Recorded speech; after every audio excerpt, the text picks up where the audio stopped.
Olá, sou a professora Cleane e vou lecionar a disciplina de Geografia para o sexto ano do Colégio Emaús. Vou iniciar essa aula, turma, com a correção das atividades que eu deixei na aula anterior. Página 165 do livro de Geografia. Número 1 está falando o seguinte: observe a ilustração da página 163 sobre a influência da Lua e do Sol nas marés oceânicas do planeta. O que ocorre quando há amplitude máxima e mínima? Vamos observar novamente, então? Na imagem 1 e 3, observem que há amplitude máxima. Observem que a maré, gente, ela sofre influência tanto da Lua quanto do Sol. Observem que a água ela é atraída, né, tanto pela Lua quanto pelo Sol. Então, há uma amplitude máxima. É neste momento que nós vamos ter as marés altas. Agora, observem aqui quando há amplitude mínima. Observem que a força exercida nas marés é relativa ao Sol. O Sol ele exerce uma força bem menor que a Lua, né? Observem que a Lua exerce uma atração, porém, nas regiões polares. Região polar é gelo, né? Então, amplitude mínima, ou seja, a formação de marés baixas, né? A maré vai estar baixa, tanto na imagem 2 quanto na imagem 4. A maré alcança sua amplitude máxima quando ocorrem níveis maiores de fluxo e refluxo, e um mínimo quando ocorrem níveis menores. O que é o fluxo e o refluxo? O aumento da água e o recuo desta água, tá bem? Número 2. O que são correntes marítimas? São fluxos horizontais de água dentro dos mares e oceanos. São deslocamentos contínuos de massa de água marinha que seguem na mesma direção e com igual velocidade. Essas correntes marítimas, gente, elas se diferenciam da água do seu entorno. Essas correntes marítimas, elas possuem temperatura e salinidade próprias, né? E elas influenciam, inclusive, no clima do globo de uma forma geral.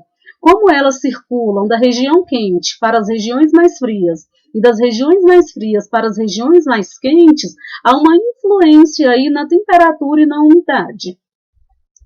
3. Observe as fotografias da página 163. Depois elabore uma nova legenda para cada uma das fotos. As legendas devem considerar o que você aprendeu sobre ondas e marés. Nesta imagem novamente, né? Basicamente, gente, a legenda vocês poderiam colocar aqui como maré alta e maré baixa. Maré alta tanto na imagem 1 quanto na imagem 3 e maré baixa tanto na imagem 2 quanto na imagem 4. Número 4. Consulte o mapa da página 164 e anote o nome da corrente marítima que... Eu trouxe o mapa, pessoal, antes das questões, para a gente conseguir identificar as correntes marítimas. Observem aqui que as correntes marítimas saem da região tropical em direção às latitudes médias e altas, né? Então, saem das baixas latitudes para as médias e altas latitudes. E as correntes marítimas frias saem das altas latitudes em direção às médias e baixas latitudes, ou seja, há uma troca, né, de temperatura em função das correntes marítimas quentes e frias.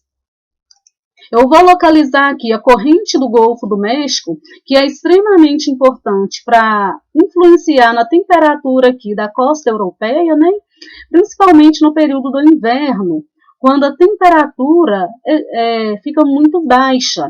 Então, essa corrente do Golfo do México é importante para tornar as temperaturas mais amenas. Temos também a corrente do Labrador, que traz friagem, né, aqui para a região do Canadá e dos Estados Unidos. E temos também a corrente do Peru ou corrente de Humboldt. Essa corrente aqui, ela influencia na formação do deserto do Atacama e na piscicosidade que existe nessa região, do grande volume de peixes que é encontrado aqui. porque essa corrente transporta muitos plânctons, né, que são a base da alimentação de peixes, o que contribui para aumentar o volume dessas espécies. Então vamos lá para a primeira pergunta. Sai do Golfo do México, atravessa o Oceano Atlântico e ajuda a elevar a temperatura no norte da Europa. Corrente do Golfo. Sai da região ártica, na Baía de Bafim, e provoca resfriamento na porção leste da América do Norte. Corrente do Labrador. Se desloca da Antártida, atingindo a costa do Pacífico, e tem influência na pesca do Chile e do Peru, por suas águas transportarem plâncton. Corrente do Peru ou corrente de Humboldt. As atividades complementares agora, tá? Fazer uma pesquisa sobre o fenômeno El Niño e La Niña. Esses dois fenômenos, gente, nada mais são do que a mudança na temperatura das águas superficiais do Oceano Pacífico tropical. O El Niño refere-se ao aquecimento dessas águas e o La Niña refere-se ao resfriamento dessas águas. Tanto um quanto o outro vão impactar no clima global. Número 2. De que maneira as correntes marítimas influenciam no clima? Como nós vimos, né, há uma troca de temperatura e de umidade. Correntes quentes aumentando as temperaturas nas regiões mais frias e correntes frias diminuindo a temperatura nas regiões mais quentes. Então, ao se deslocarem, as correntes marítimas regulam a temperatura e a umidade. Número 3. Explique como as correntes marítimas contribuem para tornar ambientes viscosos. As correntes marítimas, elas transportam o plâncton, que é o principal alimento dos peixes e mariscos. Nessas regiões onde há o encontro dessas correntes marítimas, a quantidade de peixes é bem maior. Número 4. De que maneira a corrente do Peru influencia na formação do deserto do Atacama no Chile? Em decorrência de suas baixas temperaturas, esta corrente não gera muita umidade, fazendo com que o seu ambiente ao redor fique seco. Logo, os ambientes litorâneos próximos recebem pouca umidade, o que, somado a outros fatores, faz com que se constitua o deserto do Atacama, ou seja, não tem umidade e a temperatura está baixa. Então, são fatores que não permitem a condensação e a precipitação, né? São fatores que não permitem índices pluviométricos altos nessa região. Finalizamos a nossa correção, gente. Nós vamos continuar estudando sobre as águas, hidrografia, e vamos conhecer um pouquinho sobre as partes de um rio. Um rio é um filete de água doce, né? E ele é extremamente importante para as atividades das sociedades como um todo, né? Abastecimento de água nas indústrias, na agricultura, o abastecimento doméstico, na pecuária também. Este conteúdo ele está na página do livro de vocês, nas páginas 166 a 171. Como que os rios eles são formados? Os rios eles se formam do encontro de outros rios, ou da precipitação, ou da água do degelo, precipitação líquida, precipitação em neve, né? Os rios, gente, o conjunto dos rios e seus afluentes, um rio principal e os seus afluentes que abastecem este rio principal, formam uma bacia hidrográfica. Nós vamos ver já já o que é essa bacia hidrográfica. Nessa imagem aqui, está trazendo para a gente a representação das partes de um rio. Nós já vimos isso quando estudamos processos erosivos, mas vamos retomar aqui rapidamente. Então, a nascente do rio, ou olho d'água, é o lugar onde os rios começam a se formar. É chamado de nascente ou cabeceira. O leito do rio, pessoal, é o local por onde o rio passa, por onde as águas correm, né? O percurso deste rio até desembocar em outro rio ou até desembocar no mar. O leito deste rio pode ser retilíneo, que quer dizer isso? É um leito mais reto, né? Nesse leito retilíneo, a velocidade da água é maior. Ou pode ser um leito meandrante. Meandrante é um leito, é aquele rio que forma aquelas curvas, os chamados meandros. A margem é a porção de terra que fica imediatamente em cada um dos lados do leito. Em geral, apresentam matas ciliares que servem de proteção para os cursos d'água. As matas ciliares, pessoal, é uma vegetação que estão no entorno dos rios e que protegem estes rios contra processos de assoreamento, contra processos erosivos também. O rio afluente é aquele rio que abastece o rio principal, e o rio afluente ele pode ter um subafluente, o subafluente é aquele que abastece o afluente. O rio despeja suas águas no oceano ou em outro rio, no local chamado foz ou desembocadura. Então, o rio tem a sua nascente, onde ele se inicia, e a sua foz, onde ele encontra com o oceano ou onde ele desemboca em outro rio. Nesta imagem aqui, novamente, eu estou trazendo as partes de um rio. Quero chamar a atenção de vocês para o que são os meandros, né? Observem aqui que são essas curvas que são esculpidas no relevo. Montante é em direção à nascente e jussante é em direção à foz. Tem aqui a formação de uma represa, né? Quando há o represamento da água. As partes de um rio tem o curso superior, que é onde inicia o rio, o curso médio é o meio deste rio, e o curso inferior é onde já está se aproximando da foz. Os afluentes são aqueles rios que abastecem o rio principal. E esse conjunto, gente, de afluentes, rio principal e subafluentes, são os fatores que formam uma bacia hidrográfica. Só para a gente não esquecer, gente, que o rio ele tem características que ele pode ser perene ou pode ser temporário. O rio perene é aquele que tem águas em seu leito durante todo o período. O rio temporário é aquele que é abastecido principalmente no período de chuva. É aquele que seca, né, em determinados períodos do ano. No Brasil, mais comum rios temporários é na região Nordeste. No restante do Brasil, nós vamos ter a formação dos rios perenes. E vamos entender o porquê que no Brasil nós temos características de rios perenes. Este aqui é um modelo de uma bacia hidrográfica. Observem que nós temos as mesmas características, né, de um rio, das partes de um rio. Nós temos a nascente, temos a margem esquerda, a margem direita, um rio principal, forma-se aqui uma cachoeira. Temos também o dispersor d'água ou divisor de água. Nós temos o afluente, o curso médio e o curso inferior.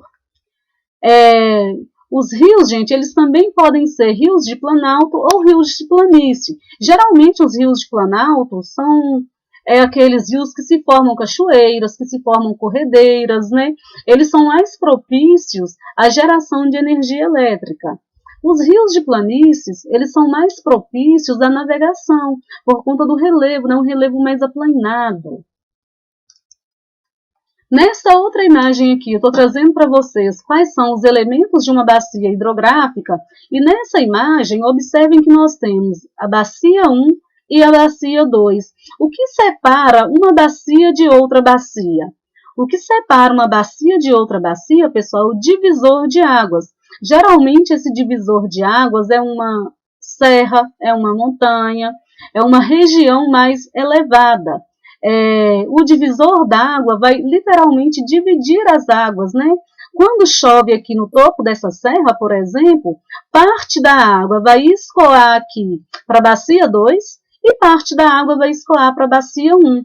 Nós temos que lembrar que a água, gente, ela sai das regiões de maiores altitudes, né, das regiões mais altas, e se direciona para as regiões mais baixas. Então, aqui nós temos uma bacia hidrográfica e seus elementos.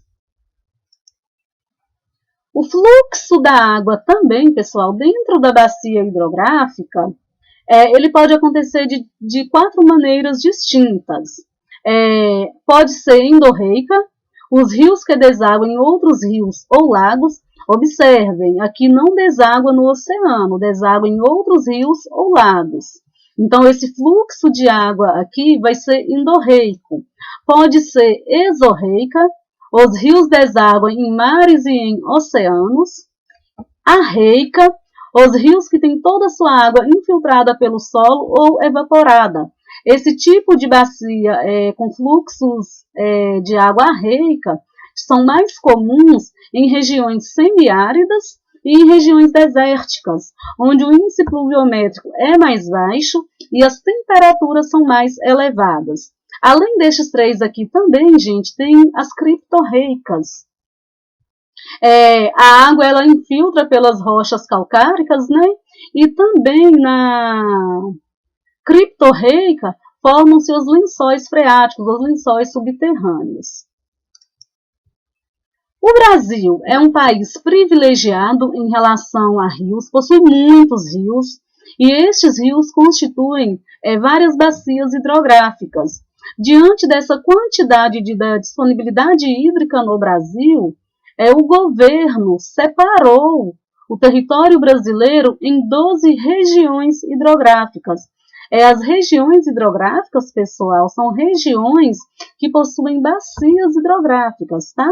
Essas regiões hidrográficas são a bacia amazônica, que é a maior bacia hidrográfica do mundo, Atlântico Nordeste Ocidental, Atlântico Nordeste Oriental, Parnaíba, Tocantins-Araguaia, São Francisco, Atlântico Leste, Atlântico Sudeste, Paraguai, Paraná, Uruguai e Atlântico Sul. Os lagos. O que são os lagos, gente? São grandes volumes de água cercados de terra, e as lagoas são lagos menores. Os lagos eles vão se formar a partir da acumulação de água em uma depressão. Nós já vimos o que é uma depressão, né? A depressão é um local onde o seu entorno é mais alto, de rocha impermeável, ou pela água que é impedida de escoar-se por uma barreira. Os lagos, eles são de 2 tipos, de água doce e os de água salgada. Os de água doce, gente, eles possuem um rio que é chamado de emissário. Os lagos de água doce, este rio emissário é importante para transportar as águas deste lago. Já nos lagos de água salgada não possui um rio emissário. Então, por que a água fica salgada? Porque no processo de evaporação, os sais presentes nessa água, eles vão se acumulando, diferente do de água doce. O emissário, este rio emissário, ele vai transportar água e transportar também parte desses sais. Um exemplo de lago de águas doces é o Lago Vitória, na África, onde tem o rio emissário, que é o Rio Nilo. O Rio Nilo ele atravessa o maior deserto do mundo, que é o deserto de Saara, na África. Como vocês estudaram em história também, né? A importância do Rio Nilo para o desenvolvimento das civilizações. Então, os lagos naturais são formados a partir da acumulação de água em uma depressão. Nós vamos ver que essa depressão ela pode ser tanto relativa quanto absoluta. Um exemplo dessa depressão absoluta, gente, é o Lago de Assal, em Djibouti, na África também. Se formou na cratera de um vulcão extinto, na região de Tatijoral. Este lago é um lago de água salgada, tá? Por conta do processo de evaporação das águas e da acumulação de sais. Lembrando que o lago de água salgada, ele não possui um rio emissor. Nessa imagem aqui, nós temos pescadores do Lago Vitória, em Uganda, na África. As águas subterrâneas, ou os aquíferos, né? O que são essas águas subterrâneas? São formadas pelo acúmulo de água das chuvas que se infiltra no solo. Esse acúmulo, gente, pode demorar milhares de anos para acontecer, para formar estes aquíferos subterrâneos. Essa água subterrânea, ela pode ser de dois tipos. O freático, né, o famoso lençol freático que a gente conhece, é aquele mais próximo da superfície, onde a água é mais fácil de ser extraída. E esse freático também, ele é bastante atingido pela poluição, porque ele que está mais próximo da superfície. Então, estes poluentes que infiltram pelo solo atingem esse lençol freático. Tem também o artesiano. Esse artesiano, ele se localiza a maiores profundidades. É também chamado de lençol preso, cativo ou confinado, em função de suas águas se localizarem entre camadas de rochas impermeáveis. Vamos lembrar que impermeável é que não permite a passagem da água. Um problema, gente, destes artesianos, desses aquíferos mais profundos, é a poluição, porque como as águas circulam de forma mais lenta, retirar a poluição desses aquíferos também é um processo bem mais demorado. Quando a gente fala sobre essa despoluição de rios, nós vamos ver, gente, que vários países, principalmente da Europa, já atuam na despoluição dos rios, transformando estes rios em locais, né, mais propícios para o uso de suas águas. Rio Sena, na França, Rio Reno, que passa por diversos países na Europa, Rio Tâmisa, em Londres. Tem um rio também em Lisboa, né, um importante rio que foi despoluído. E isso serve de exemplo até para outros países, inclusive para o Brasil, para ter políticas públicas voltadas para a preservação das águas. Nós vamos ver que em alguns países, em algumas regiões, já acontece um estresse hídrico. Neste esquema aqui está mostrando para a gente como que acontece o acúmulo dessas águas subterrâneas. Vamos lembrar do ciclo hidrológico, quando acontece a evaporação, a condensação, a precipitação e a infiltração. Então, essa água que infiltra, ela é extremamente importante para abastecer esses lençóis subterrâneos, para abastecer estes aquíferos. Por isso que é extremamente importante, pessoal, haver um planejamento urbano que não leve a um estresse hídrico. Por quê?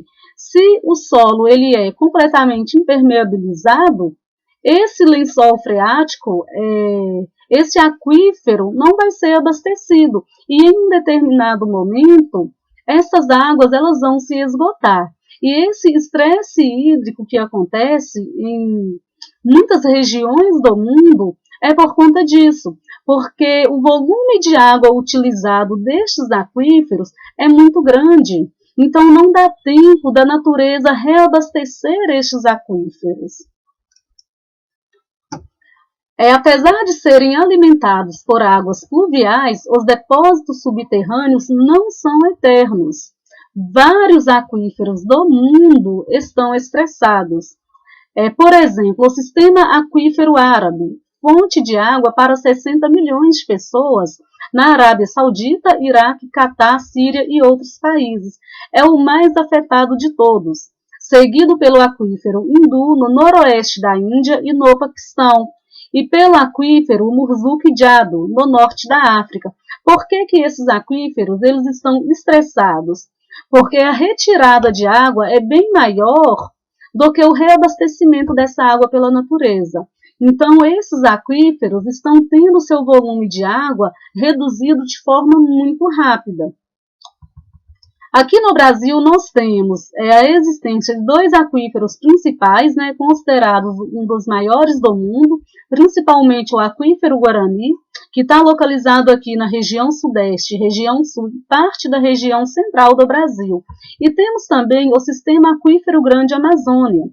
Esses aquíferos, gente, eles são extremamente importantes para abastecer os rios e para abastecer também os lagos, né? Quando a gente fala sobre o processo de infiltração da água no solo, existe um movimento inverso da água. Quando não está chovendo, quem mantém a água nos rios e nos lagos são os aquíferos. Segundo alguns estudos, no Brasil, pelos próximos anos, pelo menos, né, o Brasil ele não vai sofrer com esse estresse hídrico por conta desses reservatórios de água subterrâneos. Mas um outro fator que deve ser levado em consideração é a poluição desses lençóis freáticos, né, destes aquíferos. Por isso, dá a importância de preservar estes rios, de fazer a despoluição de rios, né, que já se encontram extremamente poluídos, como o caso do Tietê, no estado de São Paulo, e evitar a degradação de corpos de água, pessoal, que são extremamente utilizados. Finalizamos, então, tem algumas atividades para vocês fazerem, páginas 168, 171, e também tem estas atividades complementares. Copiem as perguntas no caderno, façam anotações, tá? Registrem informações, gente. Tem muita informação, é muito detalhe, né? Então, precisa registrar as principais informações para fixar melhor o conteúdo. Bons estudos para vocês, até a próxima aula e lembrem-se, juntos no caminho certo.